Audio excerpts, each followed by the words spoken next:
Kelompok kami terdiri dari Luna Sevira, Levani Austin, Fajar Arya, Ambrosius Advent, dan Ahmad Fikri.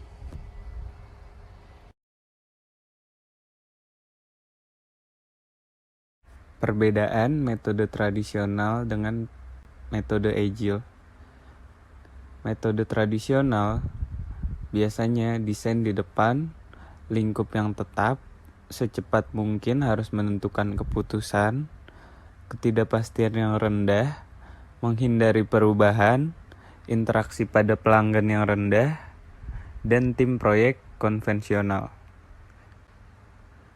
Metode agile biasanya desainnya berkelanjutan, lingkup yang fleksibel, tidak terburu-buru dalam menentukan keputusan, ketidakpastian yang tinggi, dapat berubah-ubah, interaksi pelanggan yang tinggi, tim proyek yang terorganisir sendiri.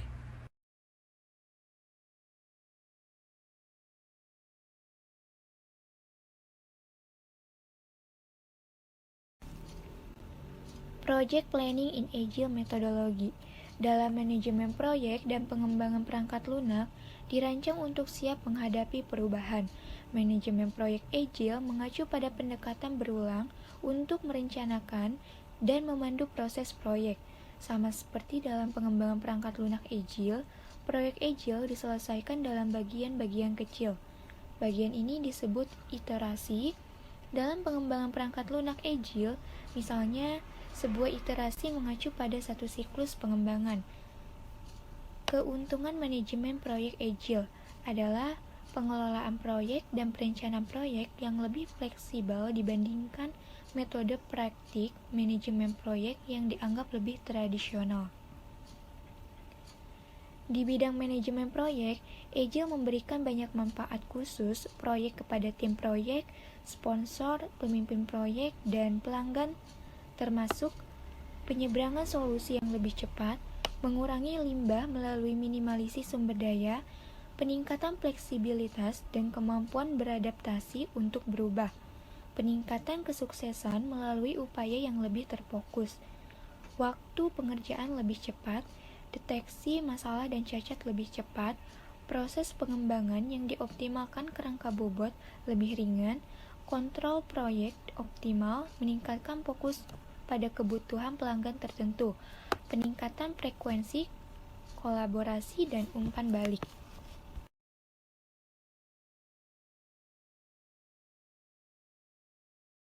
Menerapkan Agile PM ke proyek besar. Scrum dan sebagian besar metode Agile lainnya cocok untuk proyek berbeda yang dapat diselesaikan oleh tim kecil yang terdiri dari 5 hingga 9 orang. Metode tangkas dapat digunakan pada proyek skala yang lebih besar di mana beberapa tim mengerjakan fitur yang berbeda secara bersamaan.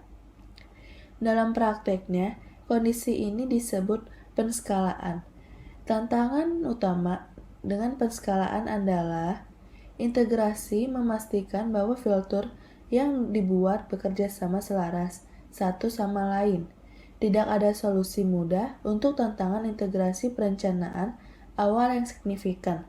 Diperlukan untuk mengelola saling ketergantungan dari berbagai fitur yang akan diperkembangkan.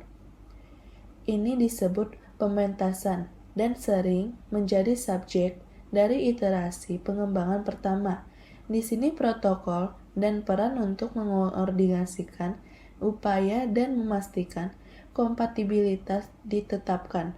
Hal ini didukung dengan penempatan visi produk yang jelas, sehingga keputusan trade-off konsisten di tingkat tim lokal.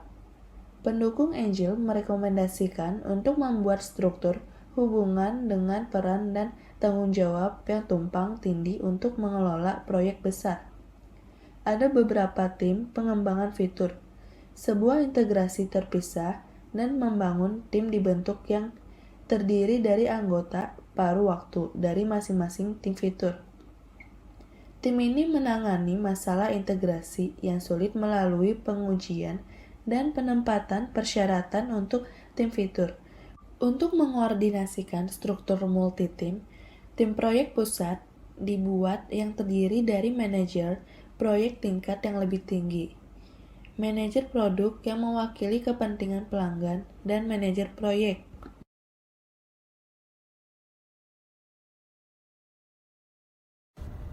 Peran dan tugas. Seperti namanya, seorang agile coach juga memiliki peran seperti coach di bidang lainnya, yaitu memaksimalkan potensi tim atau personal sehingga dapat dengan maksimal menerapkan metodologi agile. Dalam perusahaan posisi ini bisa berupa posisi permanen atau kontrak, bergantung dari kebijakannya. Yang jelas, mereka tidak hanya bertugas dan bertanggung jawab mengarahkan tim menerapkan metodologi agile, melainkan juga menjadikan penerapan agile sebagai budaya perusahaan.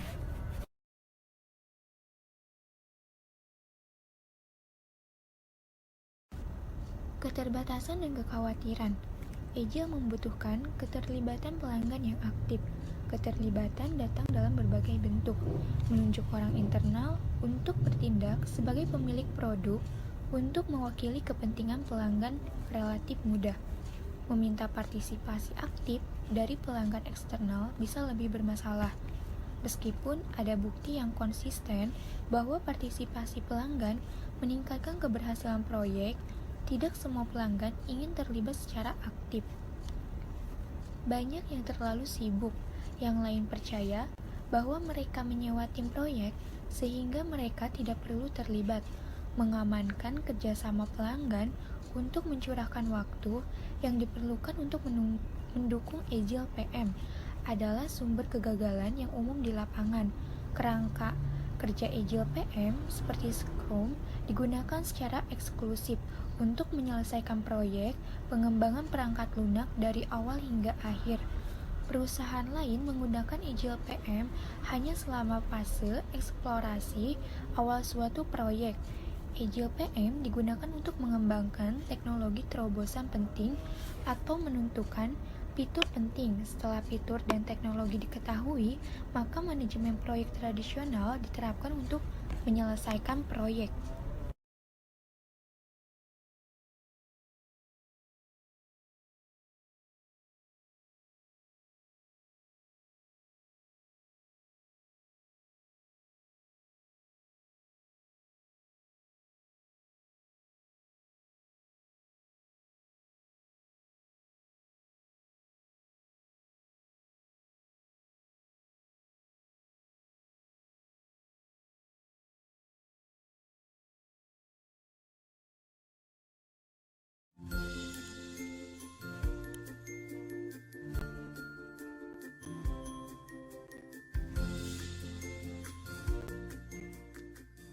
Hello everyone,